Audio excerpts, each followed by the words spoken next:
Too many days in the darkness without a glimpse of the light.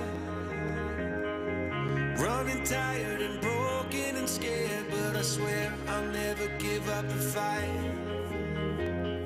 I see you broken and beat, head pulled down over your eyes. Every part of you wants to surrender, but darling, you were meant to survive. With every star, we are born again. Open your heart, spend less time in your head. With every star, we are born again. Open your heart, spend less time in your head.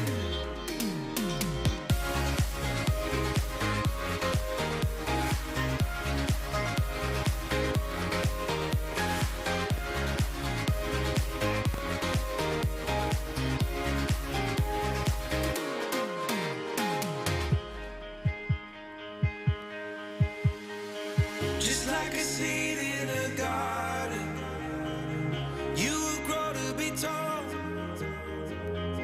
staring out over miles of land without it, but wanting to build up walls. Lift me up in your presence, we can watch the sunrise. Just a couple of bruised up souls that believe that it was worth one more try. With every star, we are born again. Open your heart and spend less time in your head. With every star, we are born again. Open your heart, spend less time in your head.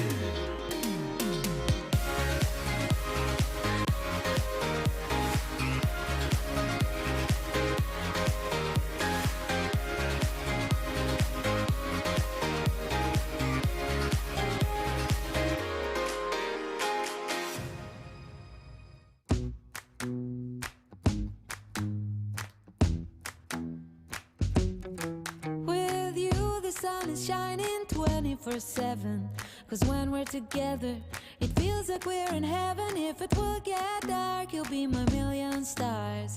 I know I can lean on you. Oh, you catch me like a leaf falling from a tree. If I'll be a shooting star, you make a wish. No, I don't fake this kind of feeling, never felt so real. My heart is on the table 'cause you're my everything. I do, I wanna marry you. 'Cause when you're around, I know it's true. The way you make me feel is so good, baby. So good, so good. Every single day we spend apart, I wanna be with you. Baby, take my hand, hold it tight just like you do. Feels so good, so good. When I wake up in the morning and I see your face, I'm becoming blind by your dazzling grace. What a beautiful feeling to be close to you. There's nothing else I wanna do. Ooh, and from the fields of flowers you chose to pick me. You're spreading sugar on my misery. And I don't fake this kind of feeling, never felt so real. My heart is on the table 'cause you're my everything. I do, I wanna marry you. 'Cause when you're around, I know it's true. The way you make me feel is so good, baby. So good, so good. Every single day we spend apart, I wanna be with you. Baby, take my hand, hold it tight just like you do.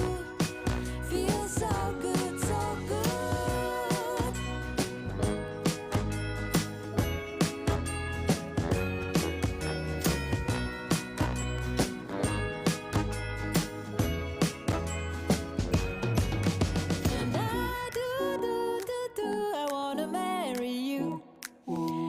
'Cause when you're around, I know it's true. The way you make me feel is so good, baby. So good, so good. Every single day was kind of good. I wanna be with you. Baby, take my hand, hold it tight just like you do. Feels so good, so good.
Well, good evening, everyone. How you doing? I'm Lee Love, and this is Photo Mentor TV. We do this every Friday night at 9 p.m. Eastern, and glad you could join us.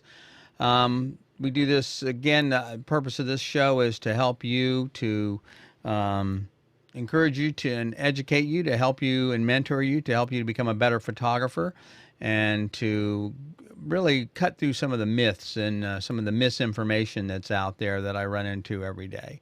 Anyway, again, if you're watching live, that's great. We're glad to have you here. You can ask any questions that you want about anything we're talking about this evening. You can leave those in the comments section. You can find us on Facebook.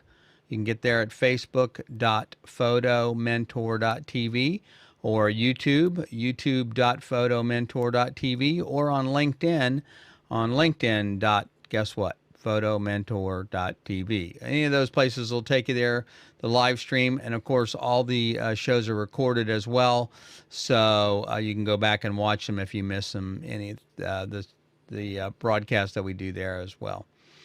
Let's see, again, kind of remind you guys that on the first Friday of the month we do photo reviews. If you're interested in having your work looked at and kind of have a professional review on it, not just likes, and we'll look at the work, we'll give you some honest feedback, and look on not whether I like the work or not, it's really about whether it works and whether it's telling a story. I try to look at this both artistically and technically and give you feedback to help you improve. It doesn't matter whether you're a new photographer or what kind of camera you have. If you have an iPhone, that's fine. Or just got a brand new camera. Any experience is acceptable. No problem there. It's all about the image anyway. It's not about the equipment that you have. So we do that on the first Friday of the month. You can submit work anytime. You don't have to do it. You don't have to wait till the first Friday of the month to do it. You can submit it now if you want. And love to have you join us. So I think the people that we've done this for in the past have really enjoyed it, and it's worked out really well. If you're a social person and you're into all the social media stuff, you can join us on Facebook. It'd be nice if you would like the page. Appreciate that. You can always friend me if you want as well. And also add us to Instagram, Photo Mentor TV, and I will follow you back. And of course, if you're on YouTube, you can go to YouTube and subscribe to the channel, which would be terrific as well. And or Twitter even. So anyway, we kind of keep that up to date, tell you what's going on during the week, and things like that, stuff in the industry, and also things that we're working on. If you are interested in really, if you like what we're doing here and you want more information, a little more detail, more personalized help, you can join our Facebook group, and that is there's a still simple application you fill out. Go to photomentor.tv/join, and put your name in there and tell us a little bit about what kind of equipment you use and what kind of help we can do. And then go to the Facebook page, click the join button, and I'll approve you there.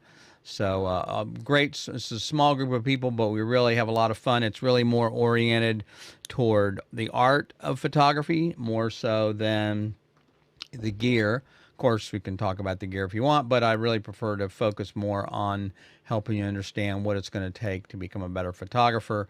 And quite frankly, most of the time, that's not buying more gear, as the person that has more gear than he absolutely needs. So anyway, tonight we have I'm really excited. I have a very special guest and friend joining me tonight, Teri Moy.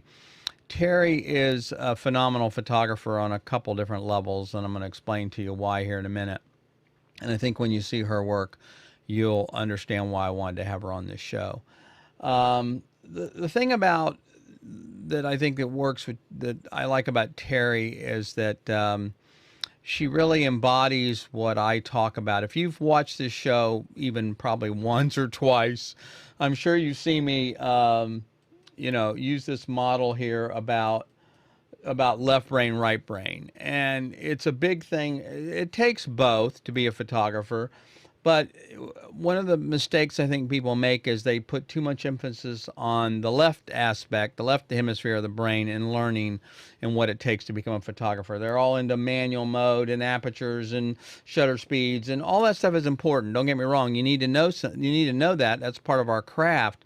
But that's not what creates a compelling image. What creates a compelling image is the other part of our creative side of our brain, the right side of our brain. And that's where we learn to tell stories, and that's where we use the tools and lines and shapes and the things that are the language of photography, the language of art, to communicate our message.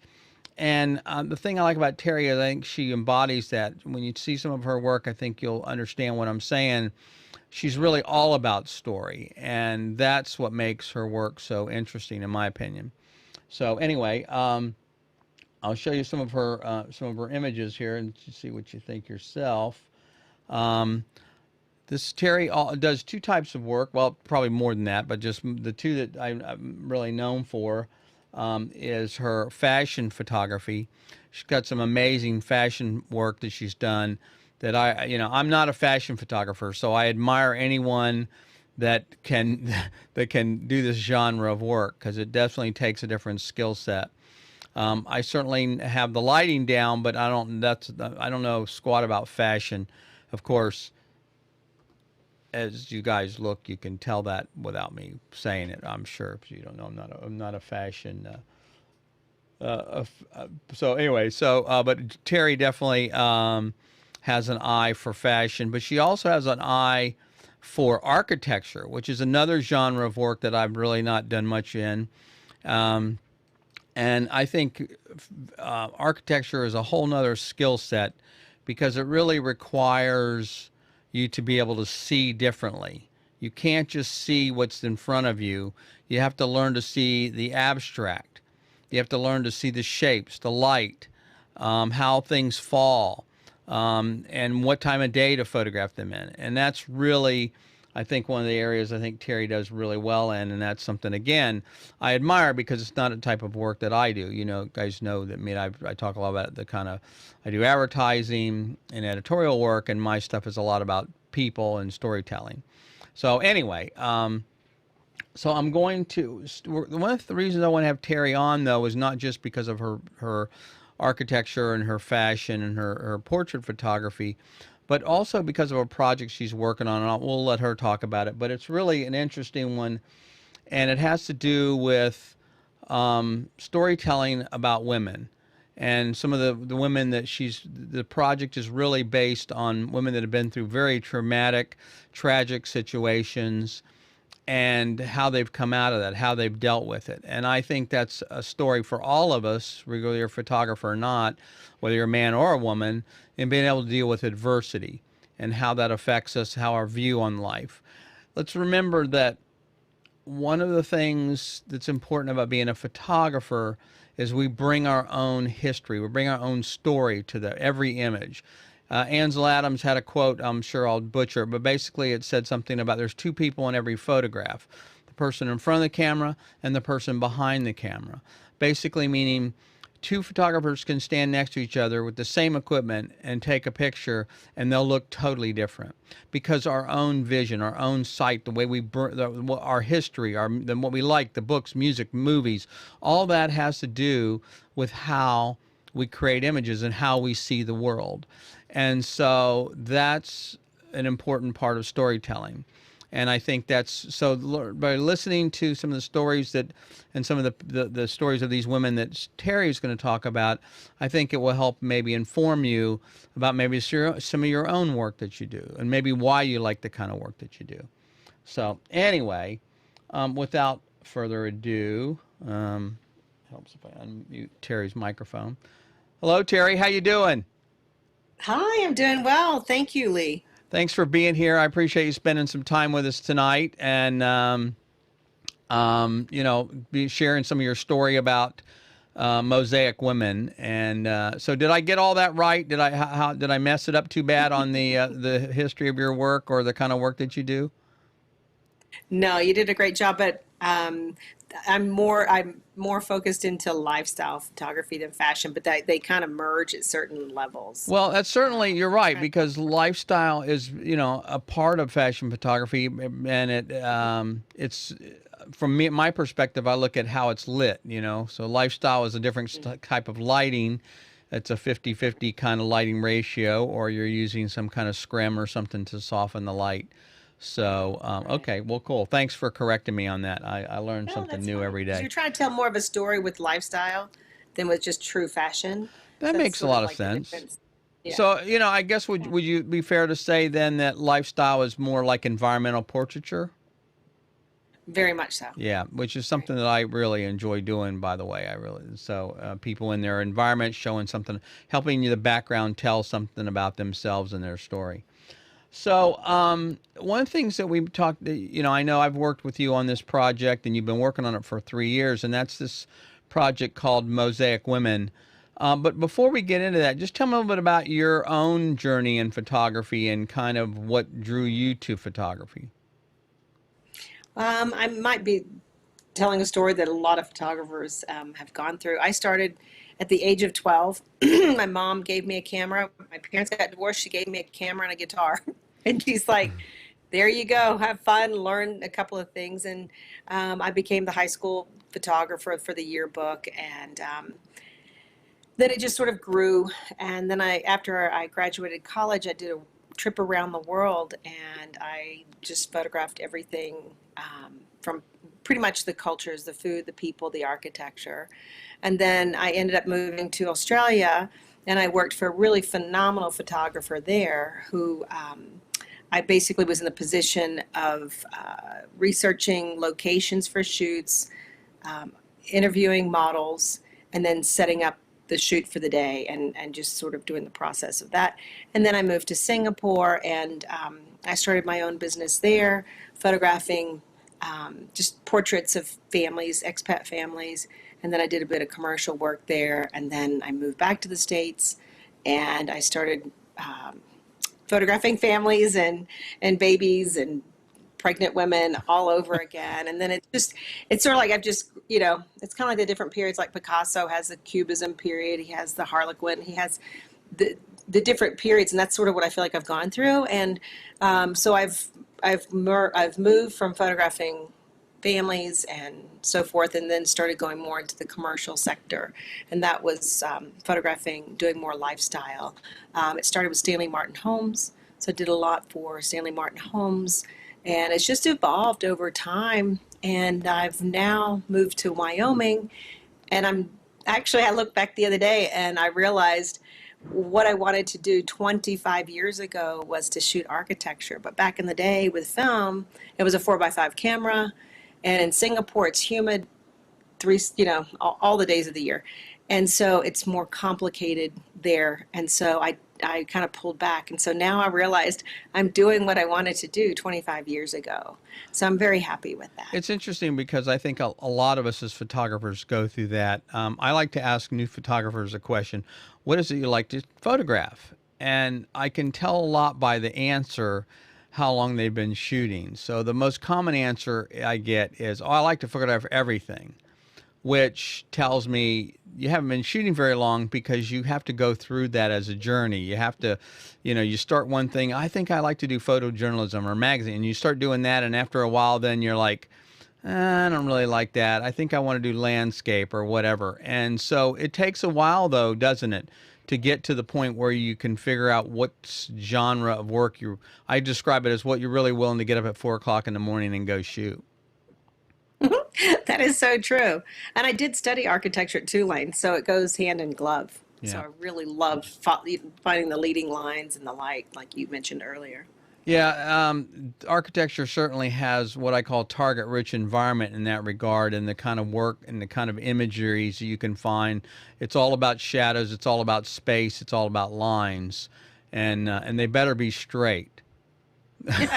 Absolutely. Yeah, no, but you can't turn in any work to an architect that's bowed on the sides, even though you're using a wide-angle lens. That does not fly at all, does it?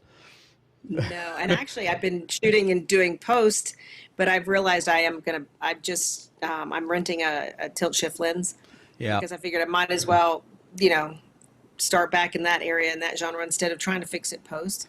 And spend a little bit of time doing the tilt shift, which is really learning curve. Yeah, it does. And also the nice thing about tilt shift lens is you also can change the focal plane as well. So if you want something that looks kind of cool. I don't know why they're so expensive, because they're manual focus, all of them, but they are, I've always wanted one, by the way, but I never had the need for one. I actually wanted one for portraits, because you can get like this super sharp here, and then everything behind just totally goes away, but you got to be really still if you're doing so. Exactly. Anyway, yeah. Yeah, well, I have a Fuji GFX 100, and I thought, well, I'll just use that because there's a lot of pixels to work with. But then I looked at the different photographers who were really shooting architectural, and you can see the difference. Mm-hmm. You can really see the difference for the tilt shift lens. So you think even with a 35 millimeter tilt shift is going to be better than doing something with a tilt shift on the medium format, or they don't have a medium format tilt shift, do they? I didn't think so. No, Yeah. no, I'm going to use it on the Z7 one. Yeah. Or Okay. Z7i, yeah. Cool. So tell me a bit about, so you've got into this project called Mosaic Women. Just give us an overview of kind of just quickly what the project is about, because it's really, the more we talked about it, I didn't realize that there's more. There's a book, there's some video stuff you're doing. It's really more than just this one aspect of the project, correct? Correct. And it started in 2017. It was just really an idea that God gave me, that to capture women's stories. Speaking of stories, Lee. And so it's developed. It's been interesting because when I first started shooting, I'm one for keeping things very clean. And so like the backdrop wise, I kept thinking, do I use white? Do I use gray? Do I paint a backdrop? How portable do I need it to be? And then it was very interesting how it just sort of rolled into, I would get visions from, I feel like it was God giving me a vision of how the woman needed to be photographed. And so just one example, I had a woman, I was going up to Michigan, didn't know the woman at all. It's a very long story, but I had a vision of photographing her in a navy blue chair. And I thought, how am I going to do this? I'm flying up to see her from Virginia. I don't have any access to furniture. So she shows me around to the different locations, because not only was it in a blue chair, but it was along like a hiking running path with a canopy of trees. And so she took me, we went around, we found a path, and of course I look up and there's a cross that's made in the trees, the negative space. So I said, this is our spot. So then we went back to her house, and what do you know, I walk in and there are two blue chairs. So it was just interesting. So all along the way, when I opened myself up to receive those visions, every single time it's just been, there's a story. And that's what you helped me with maybe 10 years ago, Lee. I don't know if you know this, but you really planted a seed. And that was for me to tell the story. Because I was in portraits. Well, then you throw out the background as a portrait. Yeah. And with families, you make sure that everybody's in focus, right? That focus layer. And so that's what you did. So to tell a story was really stepping back and looking at it from a very different perspective. So all these women, instead of, I shot a couple in the studio and they didn't quite feel right because it was just portraiture. I actually reshot someone because I didn't like her photograph. And so, long story short, you really planted that seed in me when you came out to the farm probably 10 years ago. So I guess I'm just a one note, aren't I? It's the same thing. I just tell everybody the same thing over and over. And, you know, it's a lesson I learned myself, though. And that's the same thing. So, you know, I go through the journey, all the stuff I've gone through myself, and I learn, you know, you experiment and you try to get all this really super sharp lenses and all this stuff, and you go, and then at some point, what would happen for me is I would buy new equipment and I'd look at my images and I'd say, well, they look good, but they still suck.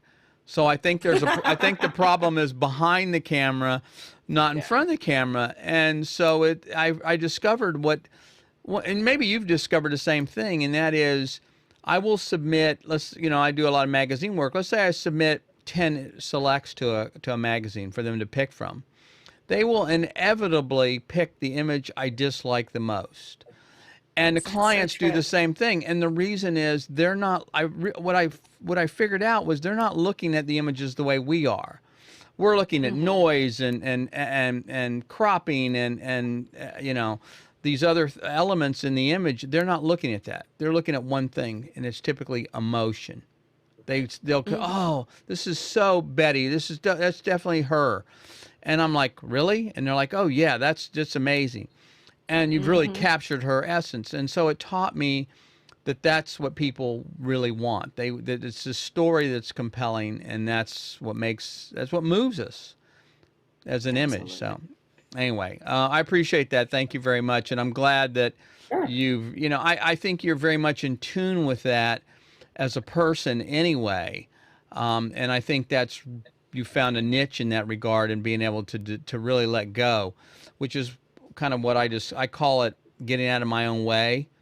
Meaning sometimes I'm if I'm in a studio or I'm shooting something, I'm so busy looking at the images or I'm worried about the technology stuff and the technical stuff, I'll miss what's going on in front of me. And if I stop and put that aside for a second and just engage with the subject, my images are so much better. So absolutely. Yeah. Anyway. Absolutely. How did you get started with this? Who was the first person, and because it seems like, look, I know you, and I know you're a person that knows everyone. Teri has not met a person. She's not a friend. I mean, she just knows everybody in the world. So I'm sure you going up to somebody and asking them, hey, telling about their story, and you asking them to photograph them is not a big deal. For me, it might be a little more, or for somebody else, it might be a little more, a little scarier. So how did this get started? Who was the first person you met, and what made you decide to do this, to go forward with this project? Actually, it was the very first person. Her name was Allison, and she's not one of the photos I sent to you, but she's the one that I photographed in the studio. And I didn't like it because it looked like a business portrait. And I thought, this isn't telling the story, right? So I met her at my fiance's mother's house, and she told me a story of how her brain, I do not know the scientific name of what she had, but basically her brain is too big for her skull. And so what would happen was when she was in the restroom, without being graphic, she would pass out and fall off the toilet. And then she found out why later, and it was when she was trying to have children. And the doctor said, well, actually, it's basically probably saved your life, because if you did get pregnant, you could possibly die in childbirth. And I thought that was just so amazing, and how she took it in, and it wasn't like she was bitter, but she was better for it. So what she did is she became more or less an aunt to all of her nieces and nephews. She actually worked at a church, and she worked doing Sunday school. So basically she was a mother to many kids, and she's really impacted a lot of children's lives. So that's where it started. And then people have asked me, do you have a list of atrocities that you would like to include in the book? And I said, no. Basically, I'll tell somebody the story of what I'm doing, and they say, oh, you must meet so and so. They went through a horrible thing. And I'd say, well, and here's the funny part. When I spoke to the women, and if I got chill bumps, I knew this story was meant to be in the book. And I start crying every time. It's like, but I knew it's the Holy Spirit saying that this is a story to tell. And there'll be other times people will say, oh, talk to so-and-so. And so I go speak to this person and I got nothing, but I also realized too, there's still that little seed of bitterness. And that's what I didn't want. It needed to be where the women had gone through the trial or tragedy and they were on the other side of that issue, and they are better, not bitter, and the beauty in the broken came through, because now they're doing things from their experience to help others. And that's where it was sort of like where, I felt like God was driving the bus, because now they're able to explain what they went through, but they're okay with it. And like my pastor always said, we've always heard the expression that God won't give you more than what you can handle, but that's not true. He said, God won't give you, he will give you more than you can handle, because if he didn't, you wouldn't look to him to help you. And I think that's so true. Yeah. And so these women are just incredible women. And for them to be open and vulnerable to tell their story is just, it's a beautiful. I'm in awe of them to be able to come forth and tell me their stories. Well, two things. Number one, I love the fact that you say you get goosebumps, because, I mean, how else... You're going to get me teared up now. How else? I know, I'm still crying over here. How else? That's emotion. That's pure emotion that you're connecting with this individual. So that's what you're capturing. That's the great part about it. You're capturing that emotion because you're feeling it as well. Right. And the second thing is, I knew I was going to forget it when I said there were two things, and I forgot what the other one. Anyway, let's look at a couple of the photos maybe, and you can kind of. So this is one photo of, and this woman's name is, I forgot. Her name is Jocelyn, and she's in Rwanda. I mean, I was in Rwanda. She's a Rwandan, and before we go into that story, just for a moment, yeah, sure. Because I'm looking at it, it's interesting because the photos, actually you can keep the photo up so you can see what I'm going to explain. A lot of the photos I found, I put the subject straight smack dab in the middle, which is like, it's one of the rules of photography you don't do. You put them in the rule of thirds, right? So it's funny because when I was going through them all, and like you're saying, like, I picked the ones for the book, and a lot of them did have that that tension of putting them straight in front of you. I'm not exactly sure why, but I really like these. Some people have said, well, why don't you move them to the right, the subject? And I said, no, because there's that tension that pulls you in, that draws you in. So anyway, I just want to explain that that's sort of a theme that I kept finding. But Jocelyn, she was a beautiful woman. I went over, two women that I met at the Museum of the Bible. They both asked me to come with them to Rwanda to do a medical mission trip. One was a doctor, and one is her best friend. They've been going together for years. And so I went with them, and I said, but one thing I would really like is if you could find a Mosaic woman for me. And so this woman came in, and on the day, Dr. Pamela is the one who brought her to Christ.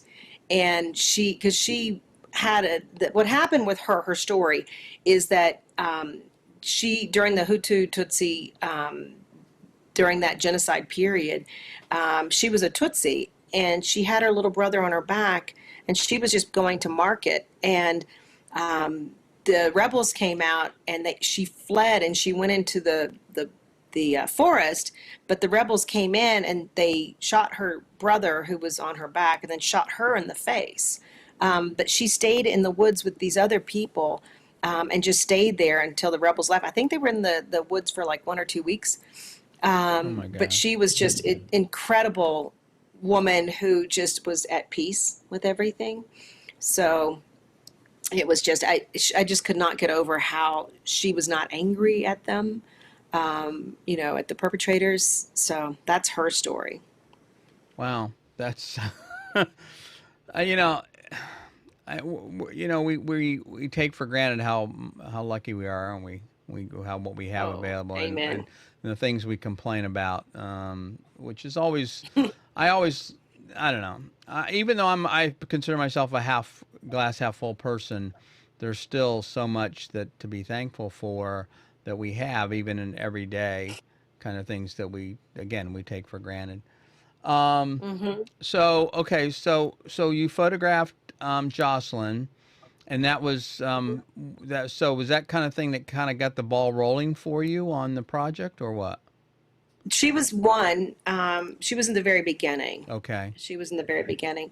And then, as I said, I've mentioned to other, um, friends in passing. I mean, I've been talking about this for a long time. So actually, for it to come to fruition is just like, it's a miracle because, you know, it has been a long project, but as we know, it's not in our timing, it's in God's timing. Right. And so now that it's finally coming together, it's a blessing. And So and actually, you're working on a book, right? You've gotten the book finished, but it's not published, correct? Is that's kind of the outcome of correct. the project right now? Exactly. And I actually found a publisher 2 days ago. Oh. And I've been looking and looking and looking, and he actually is a Christian as well. And I was looking for a publisher who would understand the whole premise of the book, and it wasn't just like, oh yeah, here's another book.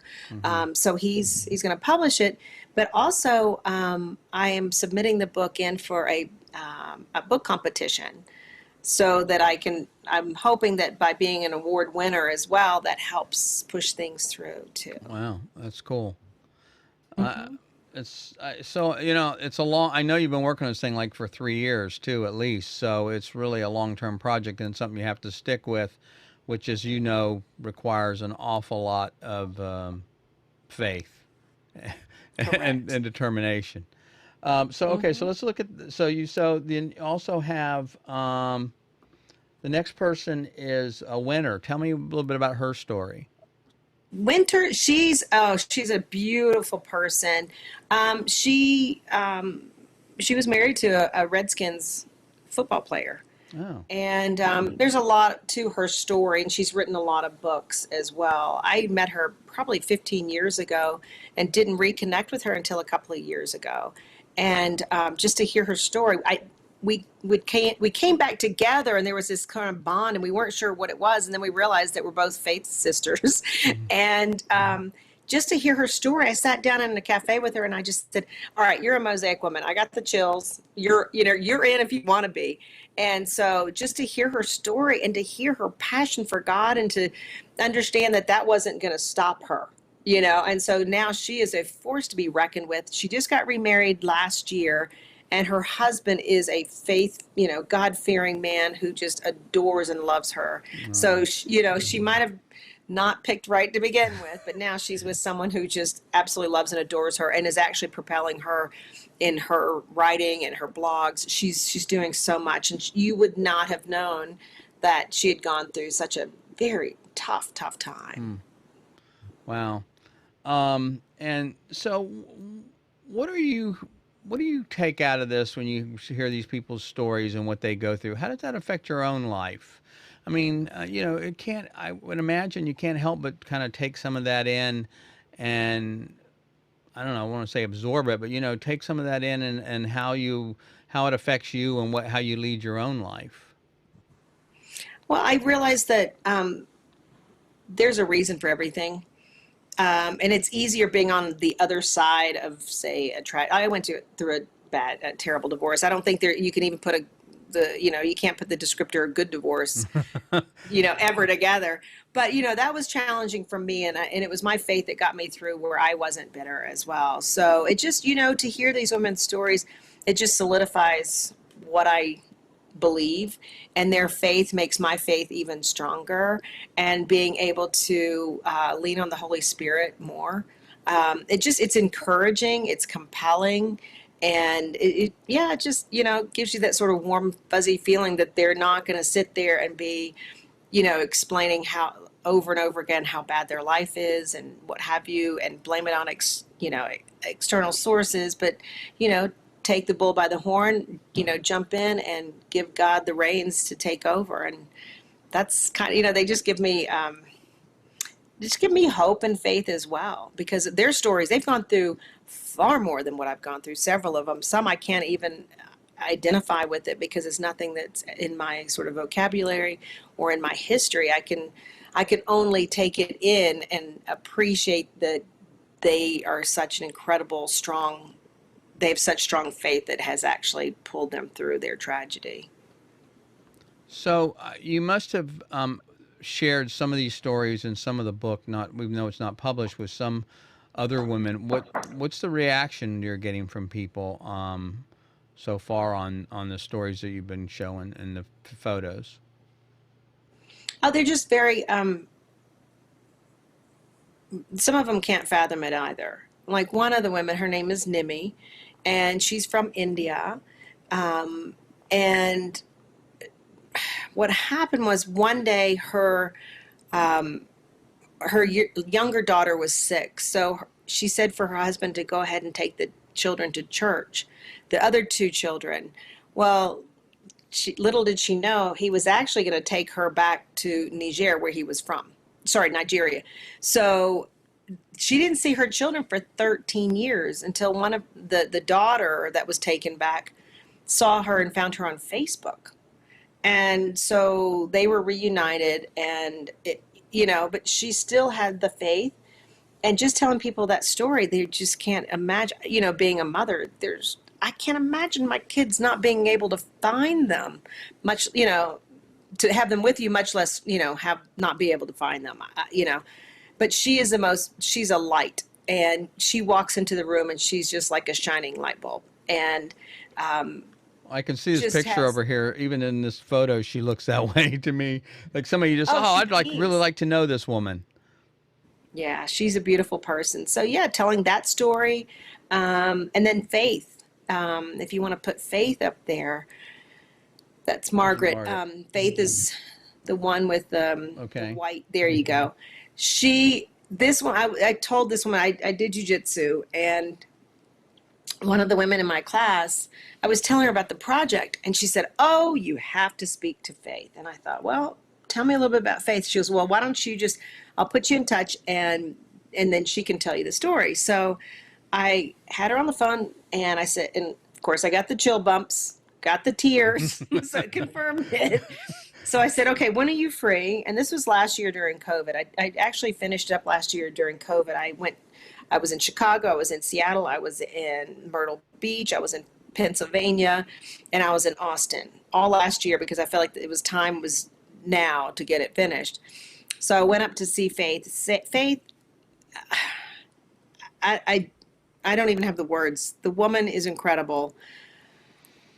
When she was 40, she became pregnant, but she was working in a, almost like, the antithesis to Planned Parenthood. She was working at a church offshoot for women who didn't want to have their children. And so basically this woman came in and she said, "I'm 40. I don't want this child." So Faye said, "Okay, let me get a cup of coffee for you. Let me tell you a story." And her story was that she became pregnant at 40. She was like, "I'm done. I'm Susie Homemaker. My kids are in high school. One's a senior, one's I believe a sophomore. I don't want to start over again." Well, lo and behold, she had this little boy, Joshua, and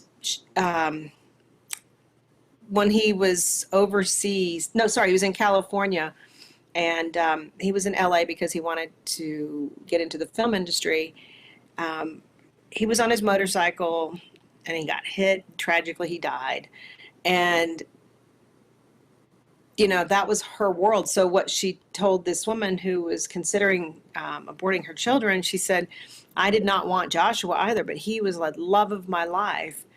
And you just don't know." And so, fast forward, the woman comes back and she had twins, and she was happy she kept them. So, I mean, the story is just tragic, but she's still out there helping others. And she's photographed actually in front of a wall in her basement where it says the love, because what she would do with their son every year was they would have a party downstairs, but there's no drinking, no smoking. He was on the football team. He was on um, the acting squad at school, and so he have a huge group of kids come into the house. But so they said, okay, you can paint all over the walls, and so that's what they did. And so I thought, how about like you're welcome here, and love just exudes. And I'm gonna get tears, but it was incredible how I said, I went down there and I said, this is it, this is our spot.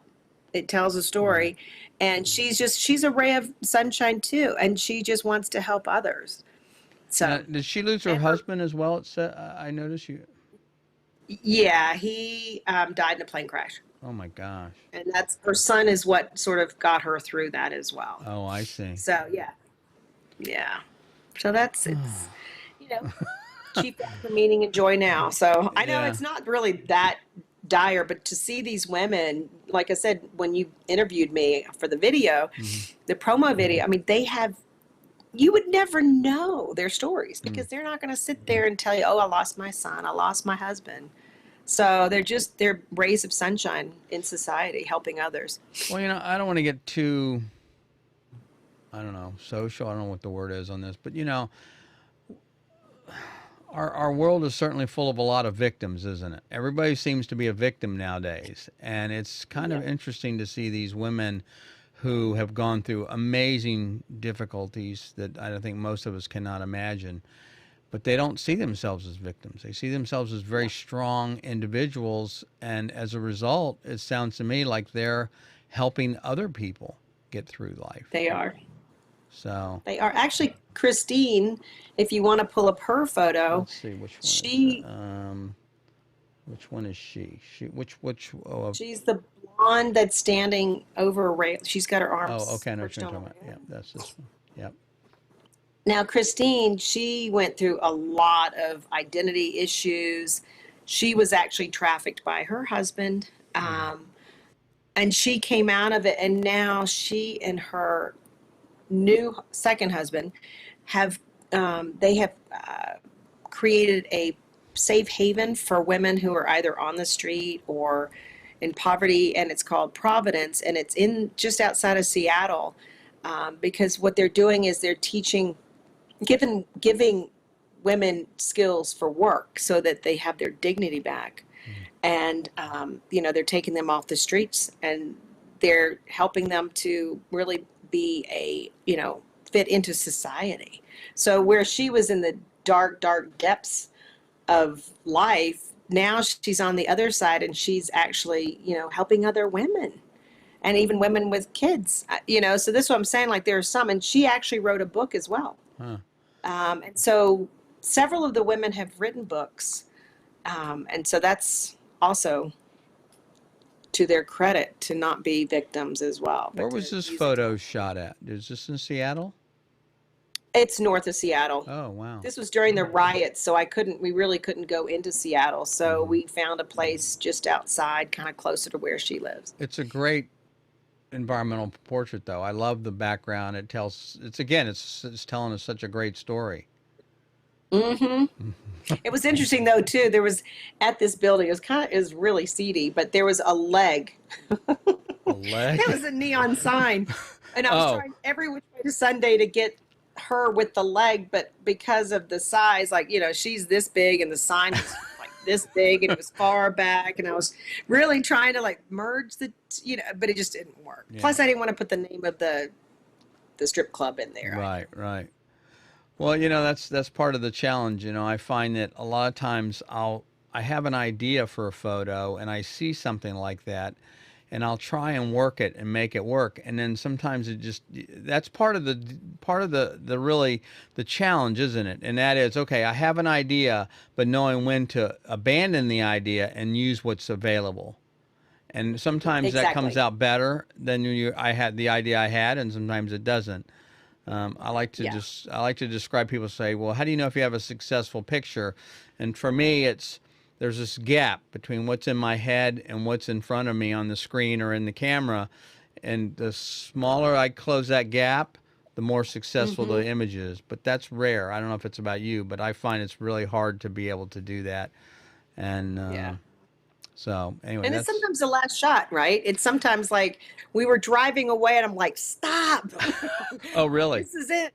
Yeah, and it was, but the lighting was just, it was bad all the way around because it was the time of day, but we didn't have a lot of options. Plus, I Mm-hmm. didn't want to be down there, or well, I didn't want to be there in the evening, right, where the Right. light's softer, because of the actual what happens. And Right. then so I had a flash, on a stand, and we just did that. I just kind of balanced it with the light that was coming in. It was just me taking it, so I didn't have any extra hands. So it was a bit tough, but you make it happen. And the thing is too is with these photos for the book, they're not necessarily the most technical or what have you, but it's because I didn't always have the right lighting, the right I mean, I should say the right time of day I could shoot, because I would fly in one day, do a recon and go everywhere where I thought I needed, kind of did the research. And then the next day we would get up and shoot. So, and I gave myself another day because we actually did videos like you were leading, kind of leading into this. There are, I videotaped every single person so that we can have also videos, not only the book, because not everybody's going to be able to buy the book or want to buy the book, but their stories are going to be online, so they'll be on Mm. video, so you can hear more. Plus, in the book, you can only get so many pages of a story, Right. right? So we have a video of them as well. Very smart. Very smart. That's Yeah, cool. thanks. So let's see. Let me see who else. So that was Christine, Faith, Jennifer. Now I actually met Jennifer, and Jennifer. I met Jennifer. By the way, I believe was also down in Richmond at Frank's He memorial, was. and she came up and said hello to me, and it was nice to see her again, as well. But she's also had somewhat of a difficult life as well. I mean, it's taken her a long time to kind of be able to be healed or healthy again, isn't it? Oh, she was in a halo. I don't remember how many surgeries she had, but actually what happened was I think she was driving, and then I think she looked down to the radio for a split second and she went under a tractor trailer. Oh, And then when she opened the door, I think the paramedics came, and she saw the outside of her leg, the inside of her leg on the outside of her leg, and because compound fracture. And anyway, the doctors told her that she would lose her leg. And she said, "No, I'm not losing my leg. I will not lose my leg." So she went through excruciating surgeries. And to this day, I think she's like a half inch shorter in that leg.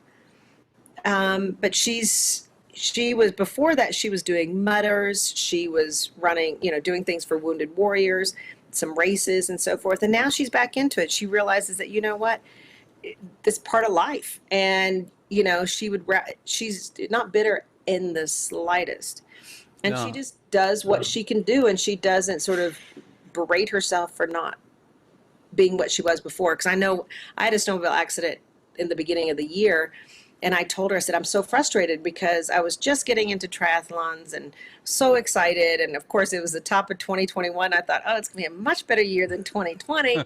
And this happens. And she said, and I would get frustrated. And she'd say, well, you know what? You cannot compare who you were before as to who you are now, and be happy every day because of just even little progress. Because I was frustrated, wanted to just get up and run, which of course that's not going to happen when you've had an ACL replacement, you got MCL tear, PCL tear, Uh, meniscus, all of that. So of course it's going to take time. Plus, as you get older, you don't bounce. I wouldn't know anything about that. I'm just not, Yeah.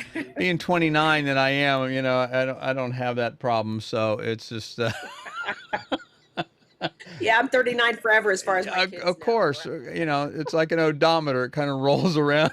Kind of mine's gone Yep. over a couple times, I think. So Oh, true. I wow. love it. Well, I met Jennifer, and both at her home and when we did the video, and then also at the memorial. And I would have never known any of the things you just told me about her. She doesn't act Right. that. I didn't even notice that she limped or anything like that. And she just was just a wonderful, warm woman, very warm, very inviting. and so it's definitely a testament to her strength and her faith, Hmm. because she certainly, you wouldn't know it, like I said, by talking to her. No. So, so. Let's see. So who else? Let's see. So we have. I want to see a couple more of these. I want to see that because Margaret. Oh, this was an interesting one. I thought. How did you find her? How did you get connected with Margaret? Okay, so Margaret is my brother and wife's son's wife, so their Okay. daughter-in-law. Okay. And the thing is too is like Margaret never brought this up. I mean, on Facebook, what happened was her daughter was born with, she was diagnosed with a biliary atresia, and so basically what that happens is it's the uh, yeah, gee, kidney? No, Yeah. liver. I'm sorry. So it's a Liver. liver. So she was like swelling up, turning yellow, and they couldn't get the doctor to figure out what it was.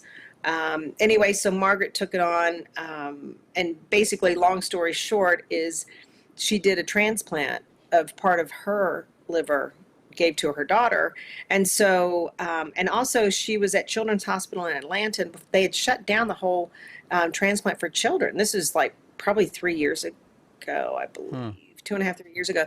And she actually was such an activist for it, they started the program again. Wow. And she helps with mothers who, have children that are diagnosed with this illness. And so she's such an advocate for them.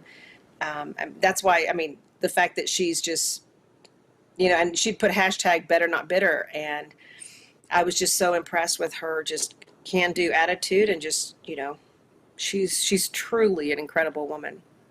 And her daughter is absolutely adorable too. She's feisty little bugger. She's younger than her brother, and she's constantly beating up on him. And they're both just incredible kids. Just I love them to pieces. I didn't know that. I didn't realize that was that you were related to them. I'd heard a story, and but you didn't mention that, so it's pretty interesting. Well, you just Hmm. never know where you're going to find people, and I think what I love about what you're telling me is that other people will recommend. Oh, you need to talk to so and so. You need to talk to so and Right. so, and that is really the best reference you can get anyway, because that tells you that that story already connects with somebody. That emotion Right. is already there, and so therefore, um, you're kind of already halfway there if you want to. That's a really good point, Lee. Yeah, Yeah, I never thought of absolutely. that either. So tell me where you're going next. What's going on with this project? What happens next? So you've been working on this thing for 3 years. You've been shooting and flying around the world or around the country trying to get these images. What happens now? Well, since I found the publisher, which was, like I said, that was just a blessing. Now I'm able to submit for the book award, the competition rather, and And what does that do for you? so What's the purpose of the award? Is there I mean, not other it's than having the notoriety and the of the book, does it also is there some kind of also help funding to help with the project or no?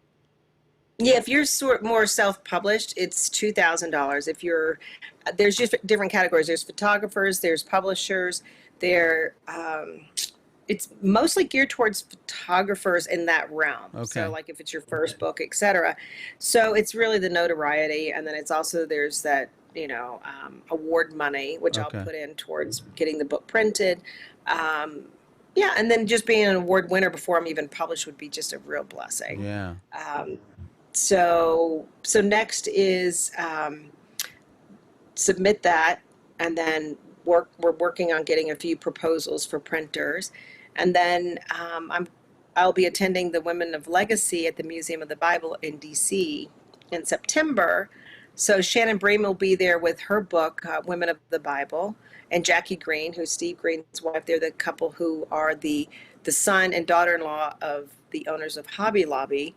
I'll be hopefully meeting up with her. She loves how I photograph her when I did a lot of work with the Museum of the Bible. Of course you So did. I'm hoping to see them. And of course, so the next thing is to do a fundraiser so that the book can be published. And that's really the next thing. And then what I'd really, I have to really prayerfully consider, but I'd like to have Mosaic Women conferences where some of these women can travel and speak to others to be encouragers. So That's that's a great one. idea. We'll see, what happens, especially in today's world. But that's what I would like to do. That's something that was sort of on my sort of, circular plan, like, start here with this and then kind of hear the spokes and what I like to do. So possibly start a podcast, but we'll see. It's just, in You God's definitely need to timing. do a podcast. I I need to don't help you with that. know. Tell me about funding. What can people do to help if they want to get involved to help you promote the book or to help fund it? I mean, what is it you need from us as the public? It's just really, thank you for asking. It's really just sharing it with others. We have a Instagram page, Facebook page, and a website. Okay. And the sort of the bow that ties this up is I have a nonprofit called Salt and Light Organization, which you'll see in Matthew, be the salt of the earth and light of the world. And so that's so basically when you donate there, it's a nonprofit, so it's a tax write-off as well. Okay. So yeah, I mean, I guess go to the website, and it's themosaicwomen.com, and just you can sign up to get the newsletter, and the newsletter will be rolling everything out. So the fundraiser will start in September next month. And so that's, we have a certain goal, and, it's to cover the expenses and so forth. Wow. So yeah, I mean, so Instagram, Facebook, and the website, sign up for a newsletter. I don't know if you can do show notes on this. I can. I'll make sure that Okay. those links are in the comment section. Anybody wants to go to those websites and follow you guys on Instagram. I love the Instagram page, by the way. It's very cool the way you laid that out. So. Oh, thank you. I Yeah. can't take credit though. I've got an incredible communications director she's come up with a lot of that. I mean, well, I'd say most of it. She's very really cool. phenomenal. It really helps. Yes, it does. Believe me, I know. It's not a job, as you know. It's not my job. It's my mission work. So Yes. that's where it's, yeah. So let's see. Does anybody have any questions that they want to ask Teri or myself? I know that I don't know if do you know Sharon? Sharon says these portraits are beautiful, Teri. That was awful nice. Oh, And thank you. Judy says that it sounds like these women had faith, very strong, courageous women, for example for everyone. I totally agree with that. Absolutely. And Sue Ann says it's definitely a labor of love, and then some, I'm sure. Yes, indeed. Yeah. And Kenda says forgiveness. That's boy, that if you don't have that, it'll eat you up, won't it? Ooh, thanks for that. You're making me cry, Kendra. It doesn't take much, but that, yes. Yeah. And Anna really likes, she says beautiful, so that's very cool. Thank you guys. you, Ann. Appreciate it. If you guys don't have any questions, I'll give you, if you want to ask us anything else, whether it be photography related or about, I'd love you to ask any questions about Teri's book or anything that she did in her project. But if not, then we will definitely post those links so you guys can find that information. And write Teri. I'm sure she'd love to hear from you. And Absolutely. so anyway, go ahead, Teri. I have one thing, Lee. Yeah, I sure. meant to mention is that there could be a second book. I don't know at this point, but it seems like I'm getting women on Instagram and Facebook. They're contacting me because they know people or they are the person that want to tell their story. And so I had to sort of, at first I wanted to do like 20, 25, 50 women, and then it ended up being 17. And I was very unhappy with that number because it wasn't rounded. It wasn't, and so what I did is I looked it up in the, like what the significance was in the Bible, and 17 means overcomer of the enemy. Oh, you're kidding. Oh my God. No, so it was just like, but 17 was like not a number I would have picked. It's just not even, So yeah, so there might be a second. So I guess to put it out to your audience is if they know someone or if they are that, they have a compelling story, either we will carry it through, with the podcast or a second book. I don't know. But I mean, we got to get the first one out first, right? Right. Well, the door will open where it's supposed to open, and you'll go through it. I know you will. So. Amen. Oh, Teri, it's great talking to you. I miss you guys. Thanks for having me on. No. We miss you too. You got to And- come out to Wyoming. I know. I'd love to. Believe me. I'm gonna do it before it becomes winter, though. I don't think I'd probably do too well. Although I don't know. Maybe you guys. It's beautiful. Are the Oh my weathers? gosh. Are the winters pretty serious out there? Pretty serious, but the thing is too is if you wear the right clothes, that's all Yeah. you need. Exactly. It's dry cold, so it's not bitter like it is on the East Coast. Yeah. Very different. It goes right through you, doesn't it? Yeah. Well- It did. Well, listen, thank you very much. I appreciate everything you're doing. And if there's anything, if there's anything I can do to help you out, let me know. I'd love to. And maybe when you're back in D.C. in September, maybe we can get together again. That would be great. And thank you so much for having me on the show. And thank you. Thank you. Thank you. You're a blessing. Oh, thanks. Listen, everyone, I really appreciate your time. I appreciate you guys joining us. And I think Teri's story and her project is very inspiring. I would encourage you to try and do your own story like this. It doesn't have to be as huge or difficult or as grand as what she's doing. I mean, just whatever. It doesn't matter. The point is, anything you can do to help grow and learn as a storyteller is going to be helpful for your photography. So one of the reasons I wanted to do this again was to kind of help show you what can be done when you put your mind to it and your energy and Teri's faith, in Teri's case, of course, her faith. And so you should do the same thing, even if it's on a small scale. Telling a story is really going to improve your photography and make you a better photographer. So again, thank you very much. And you guys, I enjoyed having you on. It was nice to see everybody on tonight. And again, if you feel free to join us every Friday night at 9 p.m. and on either Facebook, YouTube, or LinkedIn. Love to have you here. And again, and I think next week we're probably going to do, I think it's the third week of the month, we may be doing trivia again, photography trivia, which is a lot of fun. Everybody's really enjoyed that. So anyway, thanks everybody. Everybody have a good evening and have a great weekend. See ya.